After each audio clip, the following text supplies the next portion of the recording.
Good afternoon.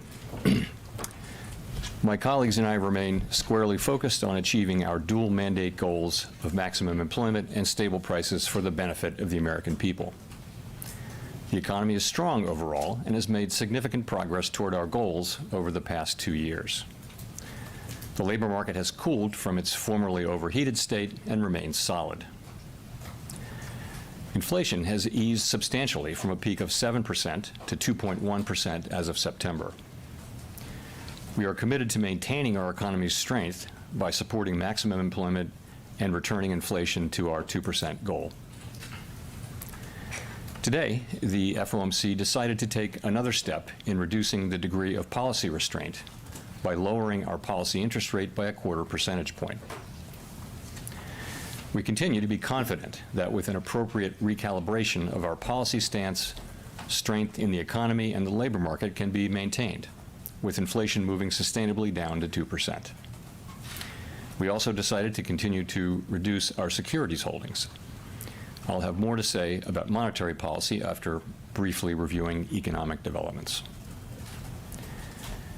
Recent indicators suggest that economic activity has continued to expand at a solid pace. GDP rose at an annual rate of 2.8% in the third quarter, about the same pace as in the second quarter. Growth of consumer spending has remained resilient, and investment in equipment and intangibles has strengthened. In contrast, activity in the housing sector has been weak. Overall, improving supply conditions have supported the strong performance of the U.S. economy over the past year. In the labor market, conditions remain solid. Payroll job gains have slowed from earlier in the year, averaging 104,000 per month over the past 3 months. This figure would have been somewhat higher were it not for the effects of labor strikes and hurricanes on employment in October. Regarding the hurricanes, let me extend our sympathies to all the families, businesses, and communities who have been harmed by these devastating storms. The unemployment rate is notably higher than it was a year ago, but it has edged down over the past 3 months and remains low at 4.1% in October. Nominal wage growth has eased over the past year, and the jobs-to-workers gap has narrowed. Overall, a broad set of indicators suggests that conditions in the labor market are now less tight than just before the pandemic in 2019. The labor market is not a source of significant inflationary pressures. Inflation has eased significantly over the past 2 years. Total PCE prices rose 2.1% over the 12 months ending in September, excluding the volatile food and energy categories. Core PCE prices rose 2.7%. Overall, inflation has moved much closer to our 2% longer-run goal, but core inflation remains somewhat elevated. Longer-term inflation expectations appear to remain well anchored, as reflected in a broad range of surveys of households, businesses, and forecasters, as well as measures from financial markets. Our monetary policy actions are guided by our dual mandate to promote maximum employment and stable prices for the American people. We see the risks to achieving our employment and inflation goals as being roughly in balance, and we're attentive to the risks to both sides of our mandate. At today's meeting, the committee decided to lower the target range for the federal funds rate by a 1/4 percentage point to 4.5% to 4.75%. This further recalibration of our policy stance will help maintain the strength of the economy and the labor market and will continue to enable further progress on inflation as we move toward a more neutral stance over time. We know that reducing policy restraint too quickly could hinder progress on inflation. At the same time, reducing policy restraint too slowly could unduly weaken economic activity and employment. In considering additional adjustments to the target range for the federal funds rate, the committee will carefully assess incoming data, the evolving outlook, and the balance of risks. We are not on any preset course.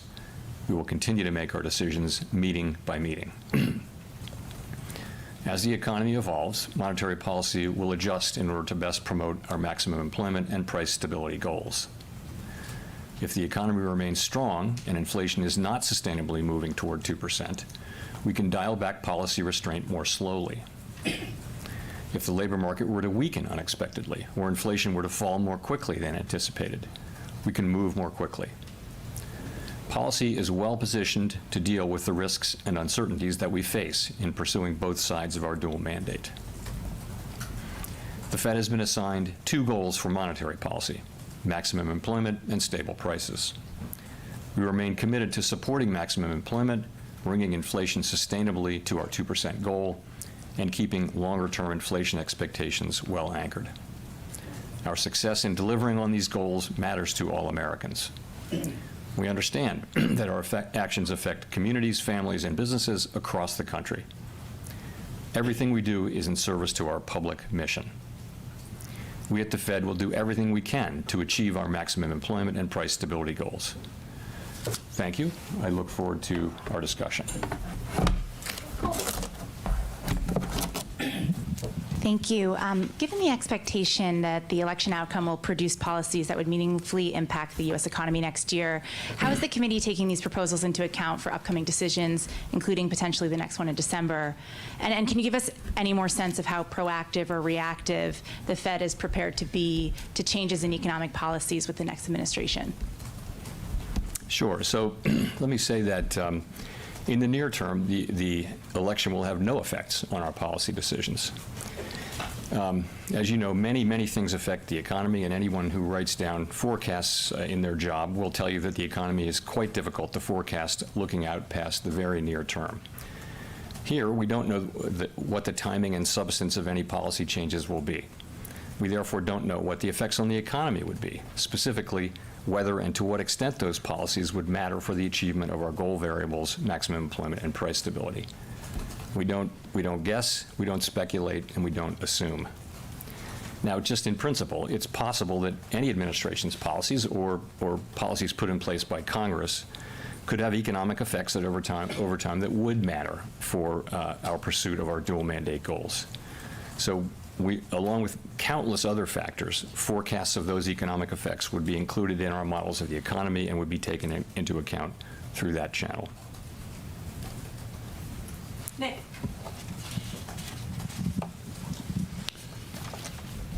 Chair Powell, Nick Timrose from the Wall Street Journal.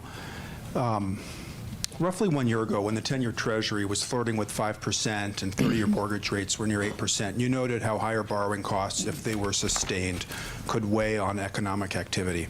Given that you've said you believe policy is restrictive and the Fed is now dialing back that restriction, are the growth risks presented by higher U.S. Treasury yields today any different from those you identified 1 year ago when inflation was still meaningfully above your target? So I would just say this: we've watched the run up in bond rates, and it's nowhere near where it was, of course, a year ago. I guess the long run rates are well below that level. So we're watching that. Things have been moving around, and we'll see where they settle. I think it's too early to really say where they settle. Ultimately, I'm sure we've all read these decompositions of what, and I certainly have, but it's not really our job to provide our specific decomposition. I will say, though, that it appears that the moves are not principally about higher inflation expectations. They're really about a sense of more likelihood of stronger growth and perhaps less in the way of downside risks. So that's what they're about. We do take financial conditions into account if they're persistent. And if they're material, then we'll certainly take them into account in our policy. But I would say we're not at that stage right now. It's just something that we're watching. And again, these things don't really have mainly to do with Fed policy, but to do with other factors in the economy. If I could follow up, is the September SEP, are those rate projections still valid? Do they still seem relevant given where we are now? You get halfway through the cycle between the last set and the next set. I wouldn't want to comment one way or the other. Let's talk about the data we've gotten since the last meeting. So in the main, the economic activity data have been stronger than expected. The NIPA revision was stronger. Certainly the September employment report was stronger. The October report, not stronger. Retail sales stronger. So overall, though, I think you take away a sense of some of the downside risks to economic activity having been diminished with the NIPA revisions in particular. And so overall, feeling good about economic activity. So I think we would factor that in. At the same time, we got one inflation report, which it wasn't terrible, but it was a little higher than expected. So I think really the question is December, and by December we'll have more data. I guess one more employment report, two more inflation reports, and lots of other data, and we'll make a decision as we get to December.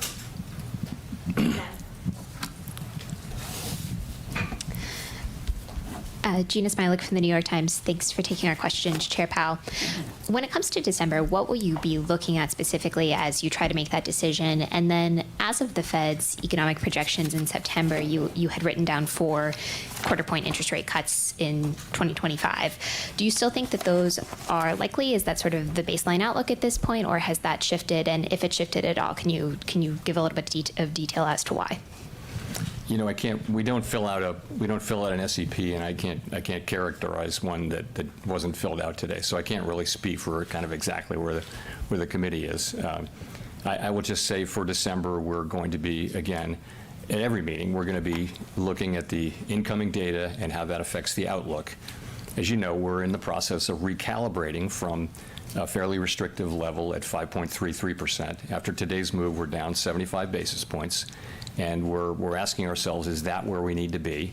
That we're trying to steer between the risk of moving too quickly and perhaps undermining our progress on inflation, or moving too slowly and allowing the labor market to weaken too much. We're trying to be on a middle path where we can maintain the strength in the labor market while also enabling further progress on inflation. We think that's where we are, but that's the question we're going to be asking in September. And in other meetings. And again, I can't really update you on the committee's thinking because we don't fill out an SEP at this meeting. Yeah, totally appreciate that. I guess when it comes to your own thinking, do you think that a full percentage point of rate cuts in 2025 is a reasonable outlook? Again, we're going to wait and see how things come in December. I mean, it's just, I would put it this way. We're on a path to a more neutral stance. And that's very much what we're on. That has not changed at all since September. We're just going to have to see where the data lead us. We have, a whole 6 weeks of data to look at to make that decision in December. Obviously, I'm not ruling it out or in, but I would say, I would say that, again, we didn't update the SEP, so I'm not going to characterize, where the committee would be. Howard. Thanks, Howard Schneider with Reuters. I wondered if you could please elaborate, explain a little bit the 2 changes in the language of the statement here. In the first paragraph, when you say inflation has made progress, dropping the word further progress. And in the second paragraph, dropping the sentence that the committee had gained greater confidence that inflation was progressing towards its 2% goal. Is there any policy substance behind either of those changes in language? Is it meant to open the door to a December pause? Is it meant to communicate anything about the stickiness of core inflation the last 3 months? Not really, no. So let me tell you what we were thinking. So the test of gaining further confidence was our test for the first rate cut, right?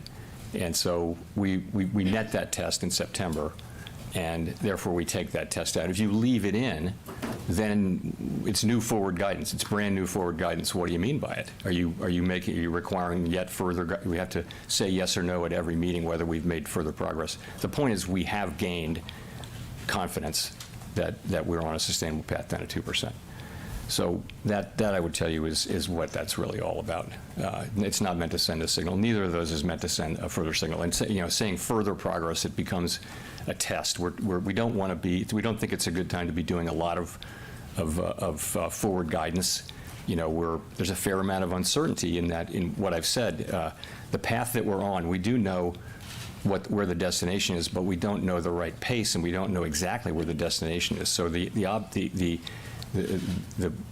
point is to find the right pace and the right destination as we go.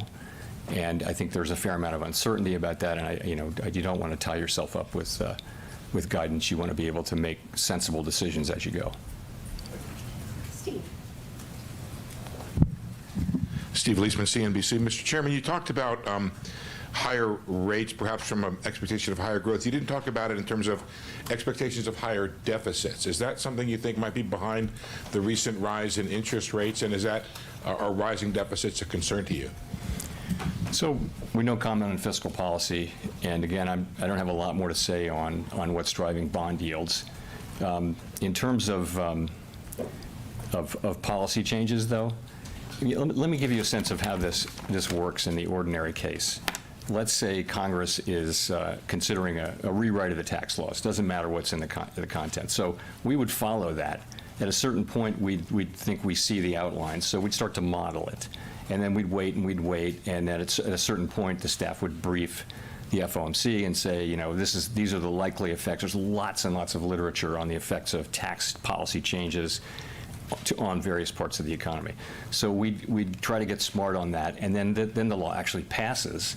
And you know, you'd start to put it. You'd probably run an alternative simulation before that happens, just to keep people trying to understand it. Then when it actually passes, it goes into the model, along with a million other things. So, you know, we have a very large economy. Many things are affecting it at any given time, and you know, a law change of some kind would go in there, but it would, you know, it's a process that takes some time. Clearly, the legislative process takes a lot of time, and of course, the real question is not the effect of that law.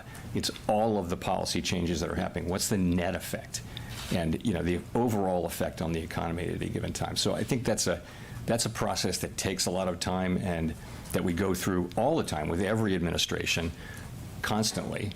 And this will be no different. But you know, right now there's nothing to model right now. It's such an early stage. We don't know what the policies are, and once we know what they are, we won't have a sense of, you know, when they'll be implemented or all those sorts of things. So I think I would just say we're not doing that now, and all that will take time, and it will be very much regular order when we do that. If I could just follow up on Nick's question, are the current rates something you feel like you need to lean against, in that they go against the direction of policy by adding restriction to the economy, or do you just take them as a given and perhaps a signal that you should do less?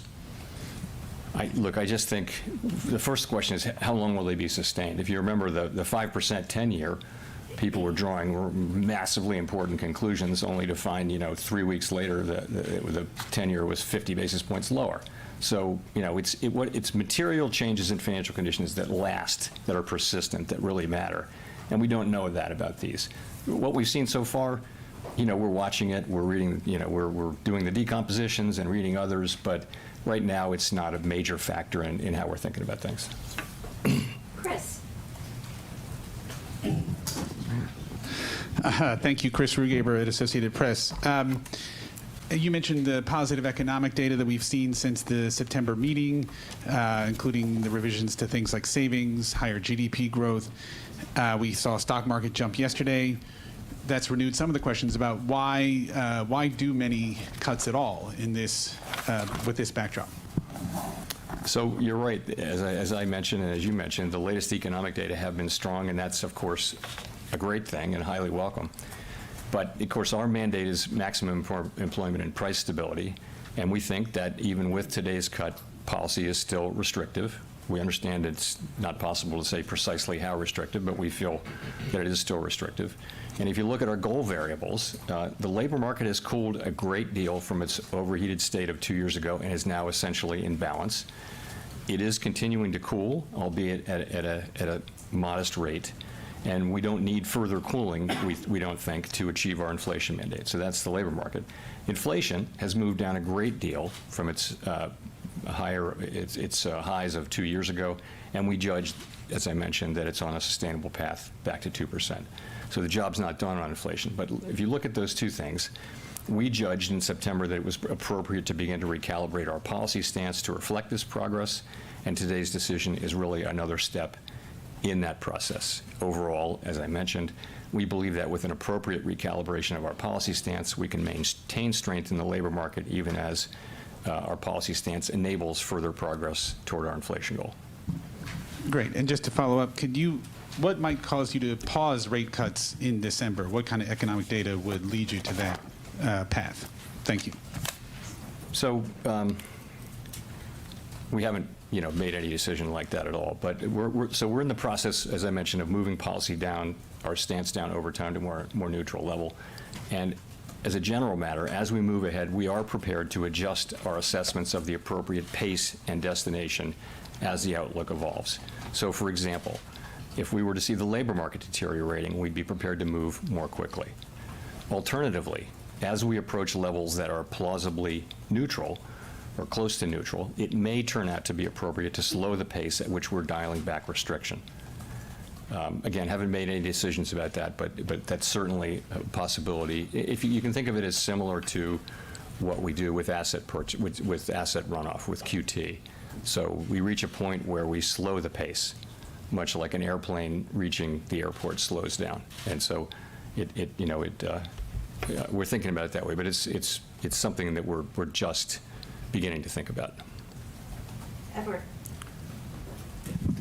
Thanks, Chair Powell. So with the noise in the jobs reports that we've seen, and you look at the Fed's favorite inflation, PCE inflation, overall it's 2.1%, very close to the Fed's target, but core inflation is 2.7%, and it's been that way since July.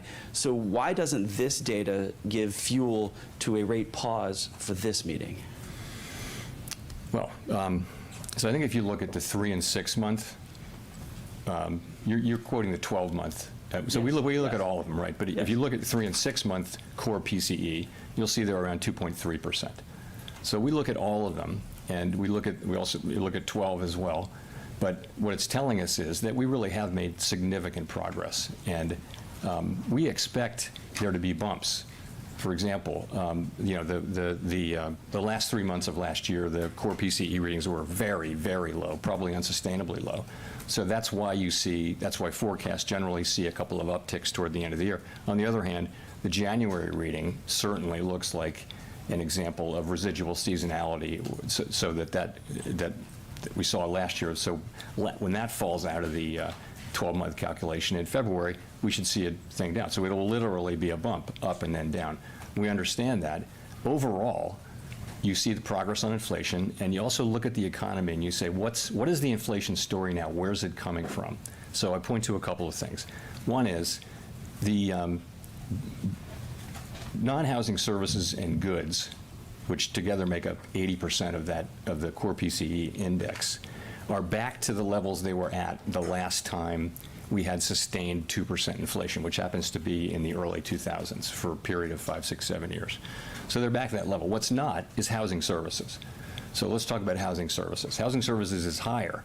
What's going on there is, market rents, newly signed leases are experiencing very low inflation. And what's happening is older, leases that are turning over are taking several years to catch up to where market leases are, market rent leases are. So that's just a catch-up problem. It's not really reflecting current inflationary pressures. It's reflecting past inflationary pressures. So that's one thing. The other thing is I'd say look at the labor market, not a source of inflationary pressures. Where's it coming from? It's not a very tight economy. What is the story about inflation? You see that catch-up inflation also in insurance and several other areas. So you're seeing, we're not declaring victory, obviously, but we feel like the story is very consistent with inflation continuing to come down on a bumpy path over the next couple of years and settling around 2%. That story is intact, and it won't be 1 or 2 really good data months or bad data months aren't going to really change the pattern at this point now that we're this far into the process. So you're quickly trying to get to that neutral rate that you see, or do you foresee that you have some time to get there? Nothing in the economic data suggests that the committee has any need to be in a hurry to get there. We are seeing strong economic activity. We are seeing ongoing strength in the labor market. We're watching that carefully, but we do see maintaining strength there. And so we think that the right way to find neutral, if you will, is carefully, patiently. Again, that's not meant to have a specific meaning, other than to the extent the economy remains strong, we have the ability to take advantage of that as we try to navigate that middle path between the two risks. Craig. Hi, Chair Powell. Craig Torres from Bloomberg. two questions today.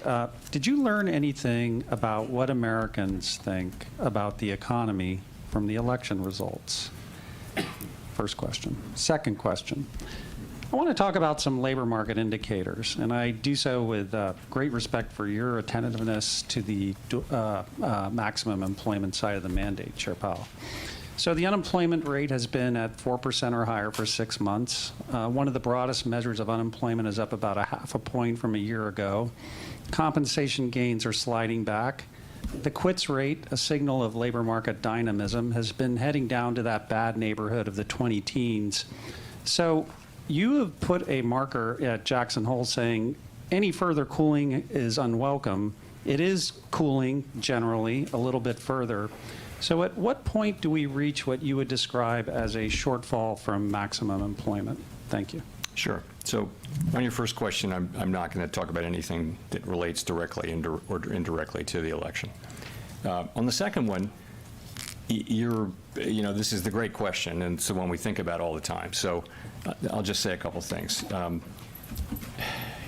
There's nothing really surprising here. What we know is that the unemployment rate is low. We also know that it's moved up significantly from a year or so ago. So we've seen a big change upward in unemployment. Sometimes that has meant bad things. So far, it doesn't appear to be. It appears that I wouldn't say that the labor market has fully stabilized, because I do think it's continuing to very gradually cool, but it seems to be in a good place, and our policy, of course, is designed to keep it in that good place, to maintain the strength in the labor market, while also enabling further progress on inflation. You mentioned a bunch of indicators, and you're right. The openings to unemployment rate is back to a normal level. I would characterize it more broadly as normalizing. You mentioned wages. Wages are still running just a bit above where they would need to be consistent with 2% inflation, unless productivity is going to remain at this high level. If we see productivity, more sustainably at these high levels, then that would sustain higher wage gains. So I would say, in fact, you can say it the other way, that wage increases are now consistent with 2% inflation, given current productivity readings. But of course, the lore on productivity readings is whenever you see high readings, you should assume they're going to revert pretty quickly to the longer-term trend. That has always been the case for 50 years. But it may be that we're now 5 years. If you look at the NIPA revisions that came out a month ago, we're 5 years into a nice set of productivity readings, which are sustained and very healthy. But overall, it's a good labor market. We could talk about 20 different data series. We'll be looking at all of them, of course. We don't want the labor market to soften much from here. We don't think we need that to happen to get inflation back to 2%. Victoria. Hi, Victoria Guido with Politico. Some of the president-elect's advisors have suggested that you should resign. If he asked you to leave, would you go? No. Can you follow up on, do you think that legally you're not required to leave? No. Mike? Michael McKee from Bloomberg Radio and Television. You talk a lot about what the data are telling you and how you are dependent on the data, but in terms of forward-looking assessments of the economy, what are you hearing from CEOs or other officials around the country? What did you hear today from the regional bank presidents about what companies and consumers think about where the economy is going from here rather than looking backwards? And does that match up with what your forecasts have been and what you think the appropriate policy path should be? So it's hard to characterize a really interesting set of discussions we had, and of course you'll see them in the minutes in 3 weeks. But I would say this: I think the comments from our Reserve Bank colleagues and from the CEOs that they talk to are pretty constructive on the economy right now. Pretty constructive, feeling that the labor market is back to normal, to the point where it's no longer that much a discussion topic in their worlds, whereas 2 years ago, it was all they were talking about. So they feel like the labor market's in balance. People feel good about where the economy is. Demand is obviously pretty strong. And you're seeing, 2.8% growth in the third quarter estimated. Maybe the year's 2.5%. This is a strong economy. It's actually remarkable how well the U.S. economy has been performing with, strong growth, a strong labor market, inflation coming down. We're,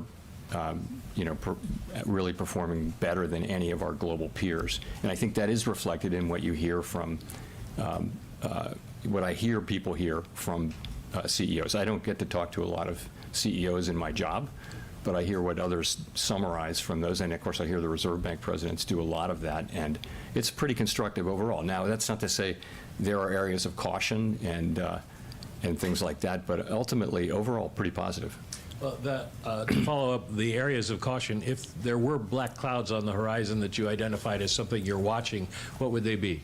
I think it's things like, clearly, geopolitical risks around the world are elevated, and just as clearly they've had relatively little effect on the U.S. economy.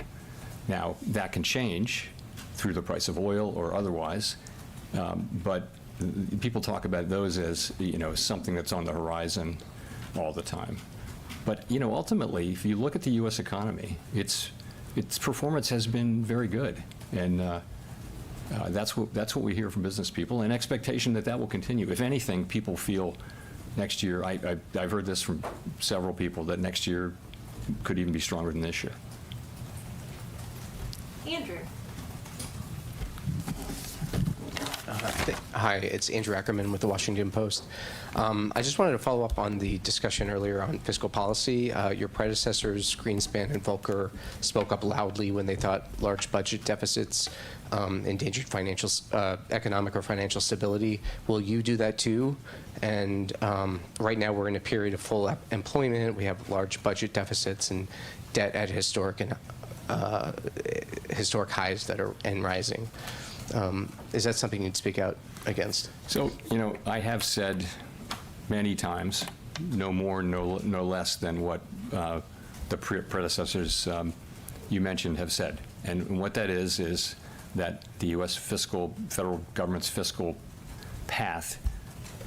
policy is on an unsustainable path. The level of our debt relative to the economy is not unsustainable. The path is unsustainable. And we see that in, you've got a very large deficit you're at full employment, and that's expected to continue. So it's important that we, that to be dealt with. It is ultimately a threat to the economy. Now, I can say that. I don't have oversight. We don't have oversight over fiscal policy. I've said it on many occasions, just said it again. Okay, thank you. I guess the other question is, to follow up on Victoria's question, do you believe the president has the power to fire or demote you, and has the Fed determined the legality of a president demoting at will any of the other governors with leadership positions? Not permitted under the law. Not what? Not permitted under the law. Thank you. Courtney. Courtney Brown from Axios. In response to Howard's question, you said it wasn't an ideal time to give forward guidance because of the economic uncertainties. Can you lay out what some of those uncertainties are and whether or not it includes some of the proposals that the president-elect has put out on the campaign trail? Tariffs, for instance? No, I was not referring to the new administration's policies at all, nor will I today. So what I'm just saying is, as we look ahead, we know, and I mentioned this in my statement, that the risks are two-sided. I guess I should start by saying that we think that the economy and we think our policy are both in a very good place, And, but as you look forward, you say, what are the risks? And one risk is that we would move too quickly and find ourselves having moved too quickly, and inflation comes back, and we lost our chance to get inflation back to 2%. So we have to avoid that risk. And to avoid that risk, that means you want to move carefully. The other risk is that we move too slowly, and that we allow the labor market to weaken too much and do unnecessary damage to the labor market and to people's working lives. That says don't get behind the curve. So these two things are the two risks that we have to manage, and so we're in the middle there. We try to be in the middle and deal with manage both of those. Again, the idea is to support the strength we have in the labor market and in the economy, but also with somewhat less restrictive but still restrictive policy, enable further progress toward our 2% inflation goal.